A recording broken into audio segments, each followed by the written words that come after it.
घेऊन त्या मुख्यमंत्री साहेबांकडे चालला होता. कशाला? त्यांना म्हणावं का साहेब याला पोकराला पुरस्कार द्या.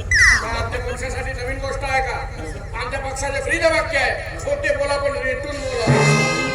वा वा वा वा बस माना वागला बाबा. आणि मामा ते गुलाबजामुन हा फुटले होते का? अरे मोठ्या माणसाची ती गोष्ट सोड. लहानच्या पार्ल्यामध्ये झोपलेल्या पोरावर सुद्धा त्याचा प्रभाव पडला का? असे पोरा पार्ल्यातून रडत उठतात.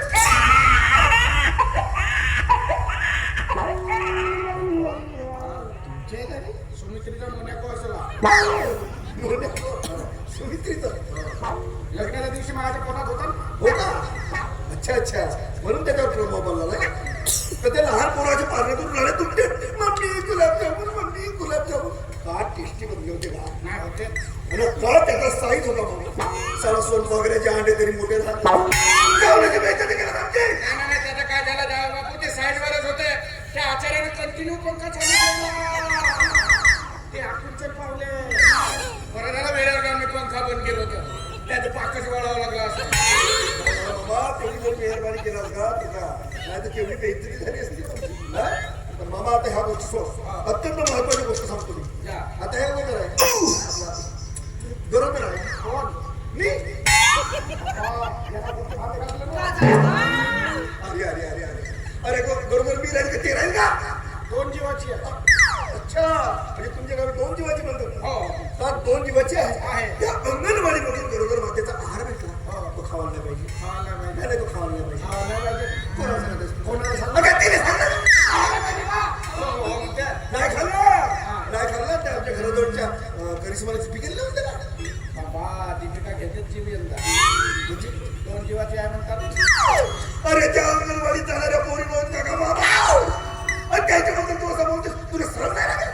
मला वाटतं आमच्याच गावची आहे. हो त्याला माझी मुली फक्त तुमच्याच घरी आहे. बाकीच्या घरी होती नाही. तर या बाईने त्याच्या मागेला नेऊन तो आहार विकला आणि त्या पैशाचे खरे घेऊन खाल्ले. आता मला सांग मामा तिच्या पोटामध्ये माझं बाळ आहे. आणि हे जर खरे खात राहील तर तो बाळ सुदृढ पैदा होईल का खूप कशी होईल का? कसा होईल ना बाई? ते बाबू आपण कोणी देते पक्की चोला चिंडी खाल्ला नाही. पण पाय बाबा मी तुला सांगून ठेवतो तिच्या पोटातला बाळ तिच्या खऱ्या खऱ्या पाहिजे पोषित पैदा झाला.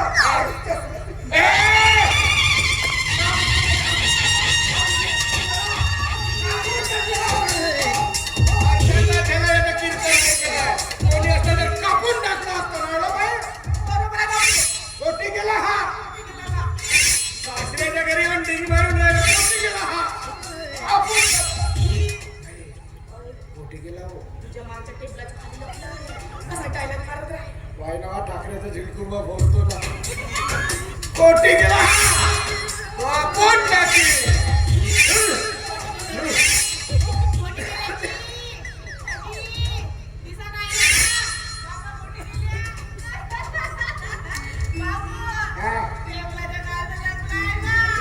कस्त्याला तू तरी नव्हतं.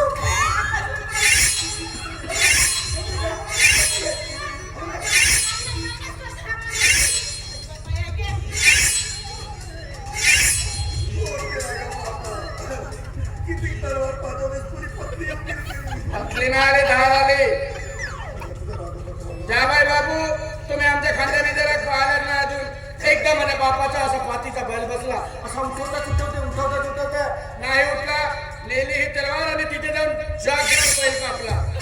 तो आज गावात चर्चा चालले हा राखो का खाओ.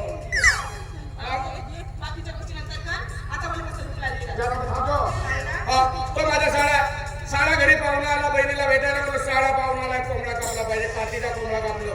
म्हटलं चले जेवण करायला. दाजी म्हणते थोडीशी पाजा एक पाव पाजलं. दाजी म्हणते पुन्हा पाजा दोन पाव पाजलं.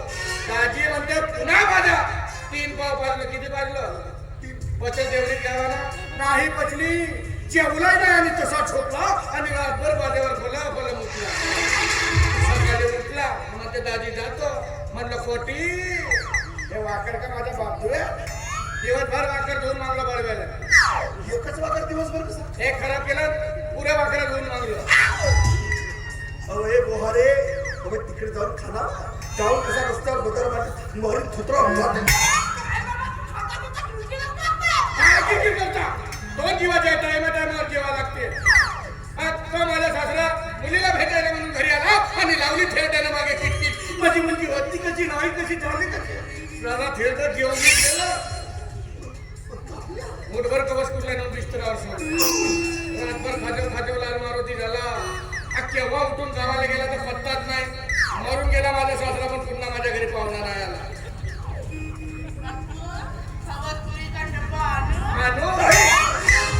एक एवढे मोठे मोठा माणूस आमच्या घरी होती. अशी दूध वगैरे काढून देत होती.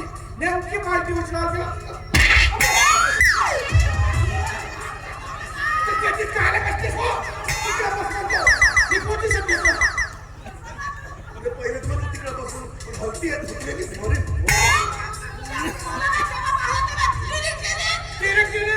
मी काय करत होतो? अशीने दूध काढत होतो. हे आमची मोरला म्हैस दूध वगैरे काढून देत होती. नेमकी बाल्टी उचलायला गेलो.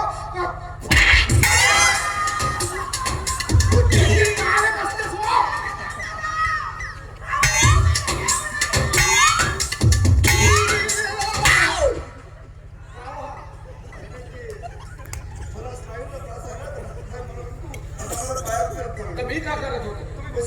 हा बशीला दूध काढत होतो.